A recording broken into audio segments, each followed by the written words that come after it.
सभी शिक्षक साथियों का टीचर सॉल्यूशन पर स्वागत है। साथियों, अगले साल कैसी होगी स्कूल में पढ़ाई, आपके लिए मैं नवीनतम अपडेट लेकर आज उपस्थित हुआ हूँ। साथियों, अगर चैनल पर आप नए हैं तो सब्सक्राइब करें, लाइक करें, शेयर करें। साथियों, सत्र 2022-23 एक प्रयास के रूप में राज्य सरकार और शिक्षा विभाग ने कैसे की है प्लानिंग 2022-23 की, कैसे दूर होगा लर्निंग गैप, क्या रहेगा पाठ्यक्रम, आइए जानते हैं इसके बारे में। जिस प्रकार से कहा गया है कि विधानसभा में मुख्यमंत्री महोदय ने घोषणा की थी शिक्षा बजट के बारे में। साथियों, इसके लिए 2022-23 के लिए 75 करोड़ रुपए का बजट जारी किया गया है। साथियों, जानने की बात यह है कि कोरोना काल में स्कूल बंद होने से बच्चों की पढ़ाई प्रभावित हुई और बच्चों की शिक्षा के स्तर में गिरावट आई। इसको देखते हुए सरकार ने भी ब्रिज कोर्स के लिए 75 करोड़ रुपए का प्रावधान बजट में रखा है। साथियों, इसके लिए यह भी प्लानिंग की गई है कि बच्चों को ग्रुप में बांटकर पढ़ाई कराई जाएगी, अर्थात समूह में। जिस प्रकार से अक्टूबर माह में ब्रिज कोर्स में और उसके बाद जनवरी माह से जो उपचारात्मक शिक्षण कार्य इस वर्ष वर्क बुक के माध्यम से करवाया गया था, उसमें भी जिस प्रकार से हमने समूह का निर्धारण किया था, उसी प्रकार से समूह में पढ़ाई कराई जाएगी। साथियों, ब्रिज कोर्स जो चलाए जाएंगे उसमें कक्षा में शैक्षणिक स्तर के हिसाब से बच्चों के ग्रुप बनाए जाएंगे। जो शिक्षा मंत्री के निर्देशानुसार बजट घोषणा की पालना की जा रही है और इसी के तहत 18 प्रकार की वर्क बुक तैयार की जा रही हैं। इन्हें 1 अप्रैल तक स्कूल शिक्षा परिषद को छपने के लिए भेज भी दिया जाएगा। साथियों, जानने की बात यह है कि राज्य सरकार के द्वारा सर्वे कराया गया, सर्वे में यह खुलासा हुआ शिक्षा का स्तर न्यून होने का, अर्थात शिक्षा का स्तर कोरोना काल के कारण शिक्षा की जो गति थी वह अवरुद्ध हुई है, शिक्षा का स्तर गिरा है। राजस्थान राज्य शैक्षिक अनुसंधान और परिषद के द्वारा यह सर्वे करवाया गया था।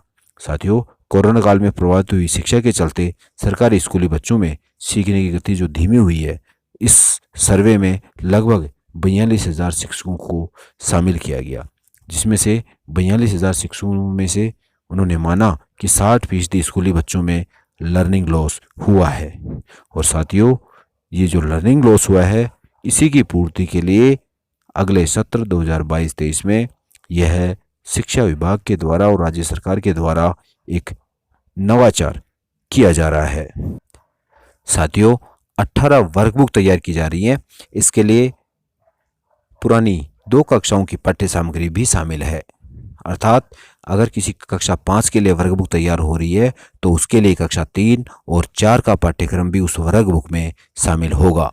नए सत्र से स्कूलों में पहले 4 कालांश में ब्रिज कोर्स की पढ़ाई करवाई जाएगी। साथियों, विशेष ध्यान देने वाली बात है कि अक्टूबर माह से जो ब्रिज कोर्स और उपचारात्मक शिक्षण जो जनवरी 22 से करवाया था इस सत्र में, साथियों, उसमें प्रथम 2 कालांश उस नवाचार अर्थात उपचारात्मक शिक्षण के लिए निश्चित थे। लेकिन नए सत्र से जो प्लानिंग की जा रही है, 4 कालांश, इस पहले 4 कालांश ब्रिज कोर्स की पढ़ाई करवाने के लिए निश्चित होंगे। इसके बाद से इस 4 कालांश में जो नई कक्षा है उसकी पढ़ाई होगी। 3 महीने तक साथियों यह ब्रिज कोर्स पढ़ाया जाएगा, फिर पूरे साल 2 कालांश में यह ब्रिज कोर्स पढ़ाया जाएगा, अर्थात 3 महीने तक 4 कालांश में पढ़ाई होगी ब्रिज कोर्स की। लेकिन उसके बाद 3 महीने बाद में 2 कालांश में यह पढ़ाई करवाई जाएगी। एक सर्वे में शिक्षकों की प्रतिक्रिया थी कि 5वीं कक्षा के छात्र का पढ़ाई का स्तर 3री कक्षा के बराबर है। और साथियों, इसी को ध्यान में रख करके यह कार्य, ये प्लानिंग की गई थी। साथियों, नए सत्र से जो स्कूल में पढ़ाई का पैटर्न बदलने जा रहा है, वह कोरोना काल में आए लर्निंग गैप को कम करने के लिए यह एक नवाचार के रूप में साबित होगा। साथियों, कक्षा 1 से 8 तक के लगभग 1 करोड़ बच्चों को ब्रिज कोर्स करवाया जाएगा। इसमें हिंदी, अंग्रेजी और गणित विषय की पढ़ाई कराई जाएगी और इसके तहत बच्चों की भाषाई गणितीय दक्षता में सुधार किया जाएगा।